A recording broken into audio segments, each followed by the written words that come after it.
करीब 25 साल का एक लड़का सुप्रीम कोर्ट की शरण लेता है, याचिका दायर करता है, जाकर कहता है कि साहब मैंने अपने गांव में सरपंच के लिए चुनाव लड़ा था, लेकिन जब वोटों की गिनती होती है तो उसमें गड़बड़ हो जाती है। बस मेरी आपसे एक अपील है कि बूथ संख्या 69 की आप फिर से मतगणना करा दीजिए, फिर से जांच पड़ताल करा दीजिए। बस मैं यही अपील करने के लिए आया हूं।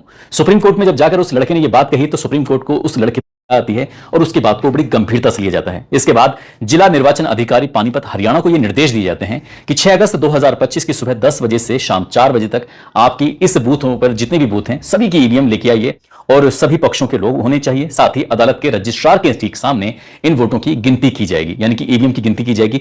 जिस विवादित बूथ संख्या की बात चल रही है, न केवल उसकी बल्कि इस गांव में सरपंच के लिए जितने भी बूथ बनाए गए थे सभी की गिनती होगी और इसकी वीडियोग्राफी भी की जाएगी। वीडियोग्राफी की जाती है, मतगणना की जाती है। मतगणना का रिजल्ट आता है 11 अगस्त 2025 को।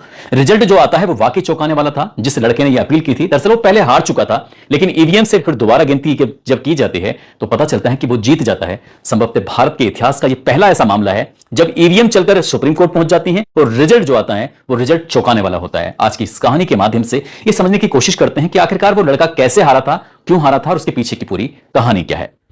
आदाब, नमस्कार, सत श्री अकाल। मैं उस्मान सैफी। आज की जो सच्ची घटना मैं आपको सुनाने जा रहा हूं, ये सच्ची घटना है हरियाणा प्रदेश की। दरअसल हरियाणा प्रदेश में अक्टूबर और नवंबर 2022 में सरपंच पद के लिए चुनाव चल रहे थे, यानी कि पंचायत चुनाव चल रहे थे। और इस पंचायत चुनाव के बीच में एक गांव ऐसा था जो बहुत ज्यादा चर्चित हो चुका था। हर दिन उसकी कोई ना कोई खबर अखबारों में, सोशल मीडिया पर लगातार आ रही थी। दरअसल हरियाणा प्रदेश का जिला पानीपत जिले का ब्लॉक लगता है इसराना, और इसराना ब्लॉक क्षेत्र के अंतर्गत आने वाला एक गांव होता है बुआना लाखू में सरपंच पद के लिए दरअसल 5076 वोट डाले जाने थे और इसके लिए मैदान में उतर जाते हैं 7 प्रत्याशी। 7 प्रत्याशियों में अगर हम पहले नंबर की बात करें, कुलदीप सिंह मलिक, मोहित कुमार मलिक, जसवंत सिंह, नवीन कुमार, महावीर, समीर, सुनील कुमार। दरअसल ये अपनी किस्मत आजमाने के लिए गांव-गांव में घर घर जाते थे। घर घर जाने के बाद वोट मांग रहे थे और बहुत सारे वादे कर रहे थे कि गांव का विकास करेंगे। पिछले प्रधान ने, यानी कि पिछले सरपंच ने कुछ नहीं किया, हम इस बार जो करेंगे कुछ नया करके दिखाएंगे।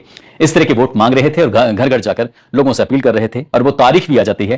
तारीख थी 2 नवंबर 2022 को वोट डालने जाने थे। जब वोट डाले जाने थे तो इसके लिए जो प्रशासन की तरफ से एक पूरा प्रक्रिया होती है, उसके लिए टीम लगाई जाती है, पीठासीन अधिकारी बनाए जाते हैं। तो कुल मिलाकर यहां बूथ बनाए जाते हैं 65, 66, 67, 68, 69, 70।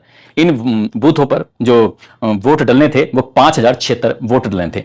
अब सभी प्रधान जो सरपंच के प्रत्याशी होते हैं वो गांव के एक एक व्यक्ति को यहां चुन चुन कर लेके आ रहे थे ताकि ज्यादा से ज्यादा वोट डल सकें। लेकिन शाम तक जो वोट डलते हैं वो 3767 वोट ही डल पाते हैं और शाम को ही वोटों की गिनती भी शुरू हो जाती है। जब वोटों की गिनती हो रही थी तो वीडियोग्राफी भी हो रही थी।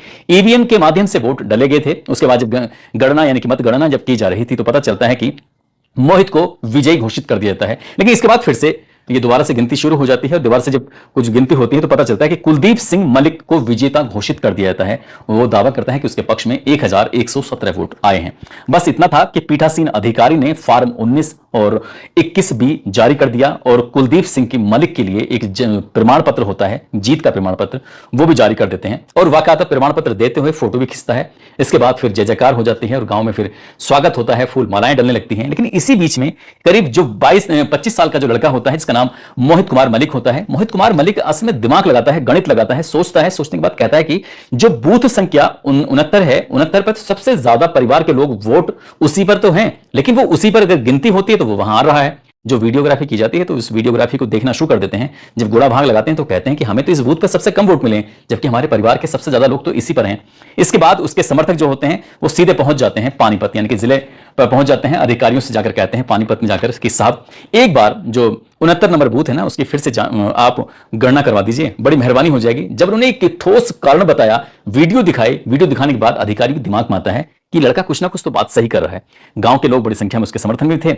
आखिरकार फिर से वोटों की गिनती की जाती है और पता चलता है कि मोहित 51 वोटों से विजेता घोषित कर दिए जाते हैं और उनको भी एक जीत का प्रमाण पत्र दे दिया जाता है। और जो ये फॉर्म 19 होता है, फॉर्म 19 और 21 भी उनको भी जारी कर दिया जाता है। बस इतना था कि पहले कुलदीप सिंह के लिए एक प्रमाण पत्र दिया गया था, बाद में 4.5 घंटे के बाद मोहित के नाम एक प्रमाण पत्र दे दिया जाता है। दोनों प्रमाण पत्र सोशल मीडिया पर बहुत तेजी के साथ वायरल होने लगते हैं। दरअसल एक गांव में 2 सरपंच चुन लिए गए हैं, इस तरह की बात थी। अब यहां पर जो पहले विजेता घोषित कर दिया जाता है कुलदीप सिंह, उसके समर्थकों को गुस्सा आता है, उसको भी गुस्सा आता है। देखते ही देखते गांव में बवाल जैसी स्थिति पैदा हो जाती है और जो अधिकारी होते हैं उनके साथ भी शायद बदतमीजी वगैरह हो जाती है। बात ही उच्च अधिकारी तक पहुंचती है, अधिकारी मौके पर पहुंचते हैं, फोर्स पहुंचती है और गांव में पुलिस बल तैनात कर दिया जाता है ताकि कोई भी बड़ा बवाल पैदा ना हो जाए। लेकिन यहां पर एक पशुपेश की स्थिति बनी हुई थी कि गांव का सरपंच है कौन, यानी कि कुलदीप सिंह है या फिर मोहित है। अब इस बात को लेकर 11 नवंबर 2022 की यह बात है, कुलदीप सिंह हाईकोर्ट की शरण में पहुंच जाते हैं।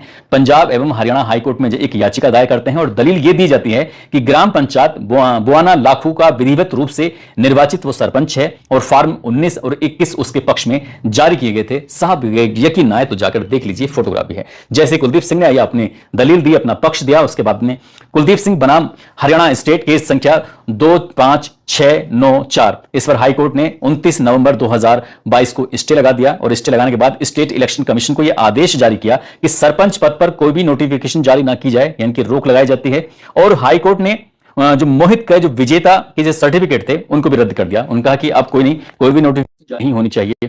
अब ऐसी स्थिति में जो मोहित होते हैं वो अपने इस हाईकोर्ट के तरफ से जो स्टे कर दिया गया था, एक आदेश दिया गया था, उस आदेश के खिलाफ सीधा पहुंच जाते हैं सुप्रीम कोर्ट। और सुप्रीम कोर्ट में जाने के बाद वो अपील करते हैं कि हुजूर, जो बूथ नंबर 69 है, यानी कि 69वां बूथ है, उस पर तो सबसे ज्यादा वोट थे, परिवार के ज्यादातर लोग तो वहीं रहते हैं, लेकिन जब वोटों की गिनती की जा रही थी तो सबसे कम वोट मुझे वहीं से मिलते हैं। मुझे और कुछ भी नहीं चाहिए, बस आप इस वाली जो बूथ है ना, बूथ संख्या 69, आप इसकी बस पुनः मतगणना करा लीजिए और मैं कुछ भी नहीं चाहता। पीठासीन अधिकारी से कुछ ना कुछ चूक हुई थी, इसलिए आप एक बार देख लीजिए। सुप्रीम कोर्ट में जब ये बात की जाती है, सुप्रीम कोर्ट ने इस मामले को गंभीरता से लिया। जिला निर्वाचन अधिकारी पानीपत हरियाणा को निर्देश दिए और सभी ईवीएम को बुलवाया गया कि आप इन्हें लेके आइए और अधिकारियों की मौजूदगी में, जो दोनों पक्ष थे उनकी मौजूदगी में, जो वकील थे उनकी मौजूदगी में, रजिस्ट्रार की मौजूदगी में मतगणना होती है 6 अगस्त 2025 को। और जब मतगणना होती है तो उसके बाद सुबह 10 बजे से 4 बजे तक की प्रक्रिया चलती रहती है। वोटों की गिनती जब सामने आती है तो फिर रिजल्ट इस तरह से कुछ आता है कि कुलदीप सिंह मलिक को 1000 वोट मिलते हैं, मोहित कुमार मलिक को 1051 वोट मिलते हैं, जसवंत सिंह को 27 वोट मिलते हैं, नवीन कुमार को 491 वोट मिलते हैं, महावीर को 237 वोट मिलते हैं, समीर को 112 वोट मिलते हैं, सुनील को 815 वोट मिलते हैं। और नोटा पर लोगों ने इन सभी प्रत्याशी को रिजेक्ट करते हुए नोटा पर जो वोट किया था वो उसमें 27 वोट डले थे, यानी कि कुल मिलाकर 5076 वोटों में से 3767 ही वोट पड़े थे। और सबसे ज्यादा वोट जो हिस्से में आते हैं वो मोहित कुमार मलिक के हिस्से में आते हैं, यानी कि 1051, और वो 1051 वोटों से जब विजयी घोषित कर दिए जाते हैं तो 11 अगस्त 2025 को यह रिजल्ट आता है। उसके बाद फिर सुप्रीम कोर्ट की तरफ से यह आदेश दिया जाता है कि 14 अगस्त 2025 को इस व्यक्ति को, यानी कि सरपंच को, शपथ दिलवाई जाए और इनको विधिवत रूप से चुना जाए। आखिरकार डीडीपीओ राजेश शर्मा ये शपथ दिलवाते हैं और 15 अगस्त 2025 को ये फिर ध्वजारोहण भी करते हैं। और जैसे ही नए सरपंच ने, नए युवा ने जब ध्वजारोहण किया तो सोशल मीडिया पर इनका फोटो बहुत तेजी के साथ वायरल हो जाता है। गांव के लोगों ने इनका पुरजोर तरीके से स्वागत किया था, फूल मालाओं से इन्हें लाद दिया था। ये जो नए सरपंच चुने जाते हैं, कहते हैं कि वो करीब 2.5 साल के आसपास लग जाता है, 30 महीने के आसपास कहानी पहुंच जाती है। 30 महीने में हमारा गांव के कहां से कहां विकास होता, लेकिन कोई नहीं, हम लोग फिर से पूरी ईमानदारी, पूरी शिद्दत, पूरी ताकत के साथ अपने गांव का विकास करने में पूरी ताकत झोंक देंगे और गांव का विकास करेंगे। ये ऐसा मामला माना जा रहा है भारत के इतिहास में कि ईवीएम ने जो पहले रिजल्ट दिया था वो रिजल्ट कुछ और था, बाद में जब सुप्रीम कोर्ट की निगरानी में जब मतगणना होती है तो रिजल्ट कुछ और आ जाता है, यानी कि हारा हुआ प्रत्याशी जीत जाता है। तो इस ईवीएम को लेकर कई तरह के सवाल भी खड़े हो जाते हैं। देश भर में ये अलग अलग सूचनाएं, अलग अलग बातें फिर वायरल भी शुरू हो जाते हैं। और देश भर में जो इलेक्शन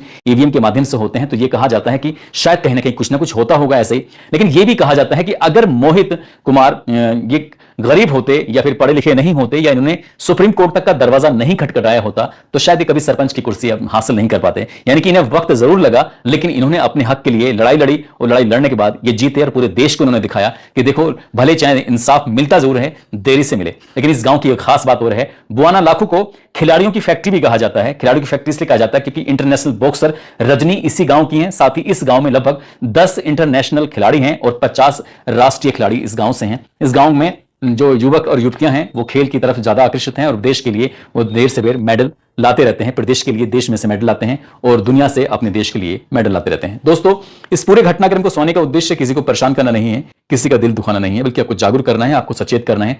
और इस कहानी से हमें एक सीख ये मिलती है कि हमें हारना नहीं चाहिए, इसके लिए हमें प्रयास करते रहना चाहिए। जैसे मोहित ने प्रयास करके ये दिखा दिया कि भले चाहे देर हुई लेकिन वो जीत कर दिखाए। दोस्तों, जाते जाते आपको स्वतंत्रता दिवस की हार्दिक शुभकामनाएं, बहुत बहुत मुबारकबाद। आज के दिन हमारे आज़ादी के परवानों ने लड़ाई लड़ने के बाद अंग्रेजों को खदेड़ दिया था और 15 अगस्त 1947 को हमारा देश आज़ाद हुआ था। इसीलिए हम 15 अगस्त को आज़ादी का पर्व मनाते हैं और आप सभी को आज़ादी के इस पर्व की बहुत बहुत शुभकामनाएं, बहुत बहुत मुबारकबाद। साथ ही ये भूषण सहा हैं जो सोहाना के रहने वाले हैं, इमायरा परी हैं जो कि बिजनौर से हैं, सीमा हैं, शाजिया खान जो उत्तराखंड से हैं, नवीन प्रकाश, लोकेंद्र सिंह रावत। आज इन सभी का जन्मदिन है। इन सभी को जन्मदिन की ढेरों सारी शुभकामनाएं, बहुत बहुत मुबारकबाद। साथ ही कुछ लोगों ने नाम लेने की अपील की है, जिसमें तौफीक अहमद हैं, नीलांचल, सुधीर कुमार गुप्ता, मोहम्मद इसरार, मोहम्मद फरहान, रुद्र यादव, गोलू कुमार, अरशद राव, अमायरा, दीपा, अब्दुल रऊफ अंसारी, उनकी पत्नी गुलनाज अंसारी हैं जो कि रामपुर से हैं, हरविंदर सिंह गुज्जर, अर्जुन सिंह यादव, मोहम्मद साबिर, बीरू कुमार, हसन मंसूरी, संजीव कुमार, कृष्णा पासवान, ऋषि